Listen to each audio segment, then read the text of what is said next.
welcome to another video. So this is my Honda Trail 125. You can see there's a few things that are very different about this bike now.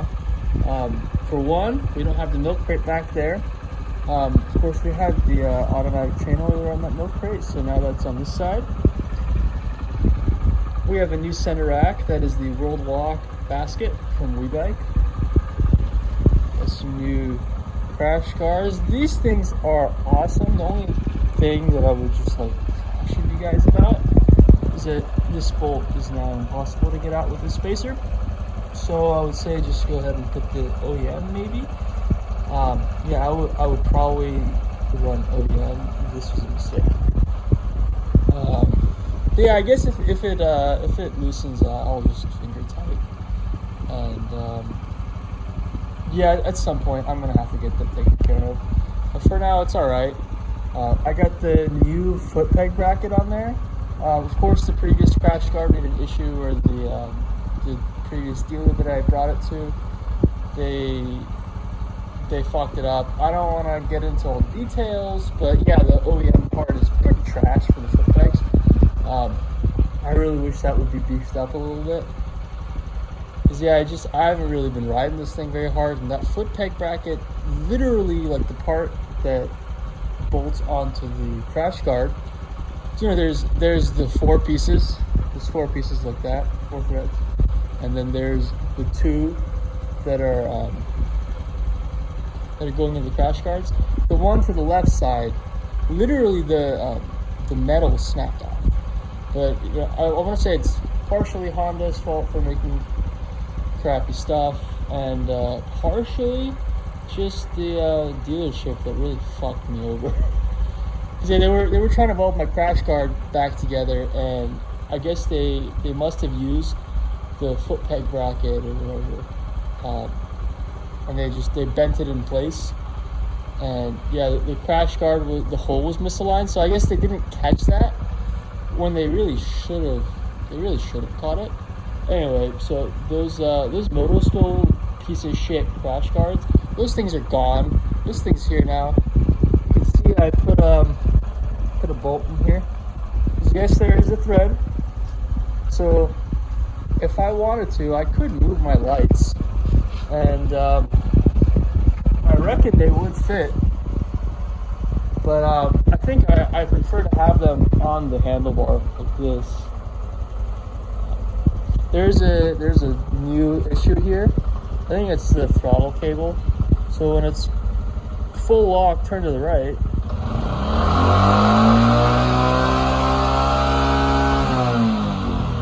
Yeah. So that's probably the throttle cable. I reckon it's actually the handguard, because there's this little tiny baby kink right there, that little baby kink. And I think that kink might actually be enough. So I'll either have to saw down this handguard a little bit or just remove it. I'll probably try sawing it down first, because I've already cut holes in it and whatever. Yeah, these are from eBay, so don't get the eBay bark busters. They're shit. Anyway, they're overpriced. Yeah, I just, yeah, that's my first bike. I didn't really know what the fuck to search for. I'm like, oh, I saw Barkbusters. So I'm like, yeah, I just threw that search on there. I'm like, oh, it fits for this bike. I didn't realize that they were a universal thing. So yeah, I got screwed out of like $130 for something that really should be like $20. So be really careful about that. These double take mirrors are awesome. I am air cooled again. The oil cooler is off. I had a slight fitment issue with the oil cooler on this crash guard. There's only like this space right there, which is not a lot to clamp onto, unless I want to cut holes through the fabric here. And I just, as much as I could do that, I could just have it sewn up. You know, it's just canvas. There's really not much to it. You know, it's canvas with a grommet and a bunch of Velcro strips on the outside. So that wouldn't be all that difficult to cut a slit and then just make that work. But the main thing was that with this crash guard, the oil cooler would have had to be offset to one side or the other. And I don't really mind that. It's just yeah, I got lazy and I decided, okay, yeah, it would be easier to just make this oil-cooled machine airplane together. You know? It'd be easier. So, yeah, I did that. You see the one little washer there. That was from the oil cooler. I don't know what the hell happened to the washer here. The guy who, man, I don't like giving my bike to other people to work on. The guy who put my oil cooler on, which, by the way, you know, I kind of regret paying someone to put the oil cooler on. But yeah, the guy who put my oil cooler on must have lost the washer or something. It wasn't a real pinch when I got done. So, yeah, just be careful who you pick as a mechanic, guys. Mechanics will fuck you. They will fuck you so hard. Okay. We are re-geared. Our gear ratio is pi. If you can guess my front and rear sprockets, then yeah, if you can guess my front and rear sprockets, then drop your Venmo and I'll throw you $2. First one that gets it will get $2. So yeah, just there's your little Easter egg for you. Put one in every video. What else we got here? We got let's talk about the seat, huh? So this is an authentic goat skin hide from Turkey. This is the Motorlord seat underneath. I have it all stripped apart with a vinyl on top. There's a heated seat module in there. It's just one of those $20 suckers. You know how it is. So you got a setting switch here, just like the hand grip that I have, and then you got a kill on the handlebar. Yeah, there's really not much else that is different about this bike.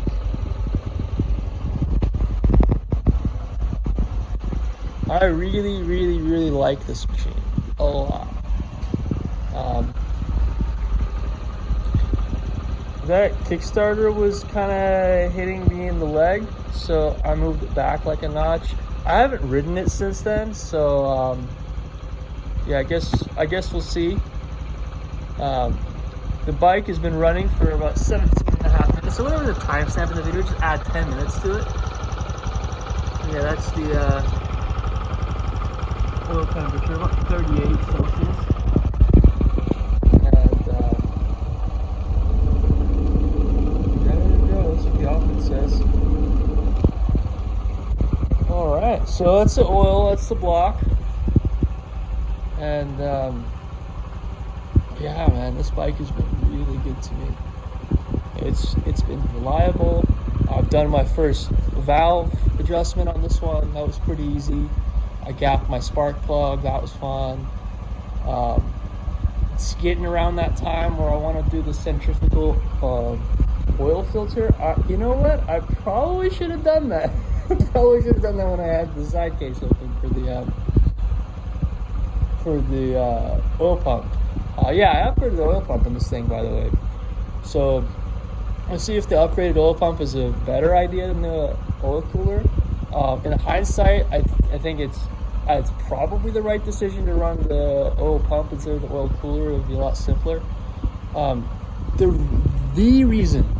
only reason I don't want to run my oil cooler is because this engine is not specifically designed for that oil cooler.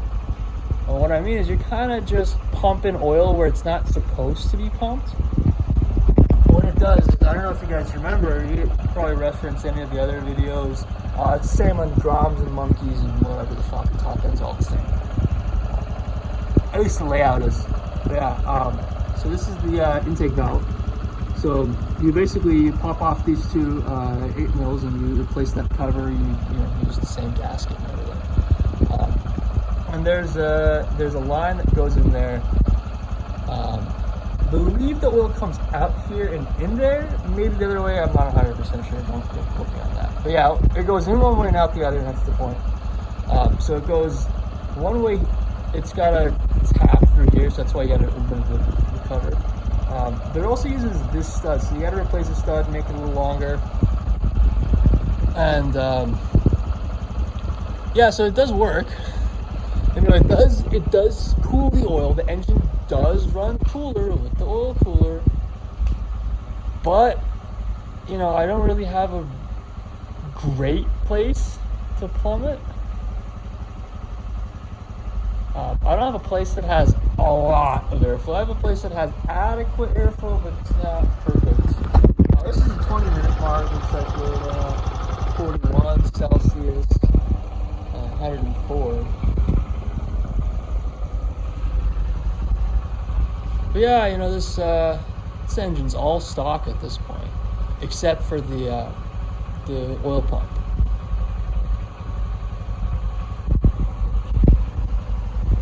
Oh, what else? Yeah, that mud flap is new. I discovered that I have the fender lift kit, so yeah, I do have that. I'll tell you what, that fender lift is really nice. I just don't like the weight of this fender. When I took this fender off, I was actually pretty shocked by how heavy it is. A lot of the parts on this bike are like, they're steel. So like, you hear that? That's dude, that sounds like the skid plate on my GX460 when I had that thing, man. Thing is fucking solid. It does not need to be that strong. I am telling you guys, that is so overkill. I'm almost tempted to just like take this to like a fabrication guy and be like, you know, put some fucking plastic and zip ties and just keep keep that little frame. Yeah, so that's something. If you guys want to save some weight for free, I'll tell you what. This little bracket right here that holds the mud flap, you can change that out. This is steel, so you really don't need that. Yeah, this mud flap was one of those universal truck mud flaps, and I just cut it to shape. I cut 2 slits, one on each side, right to the outside where that hole is. After, of course, just like I drilled this hole in this plastic, that hole right there was entirely drilled with my pocket knife. So yeah, your Swiss Army knife reamer tool, it'll drill that sucker no problem. If you're wondering about the seat, it does rain. I'm in SoCal right now. I don't know if you guys have been keeping up with the weather lately, but oh shit, it has been fucked up lately.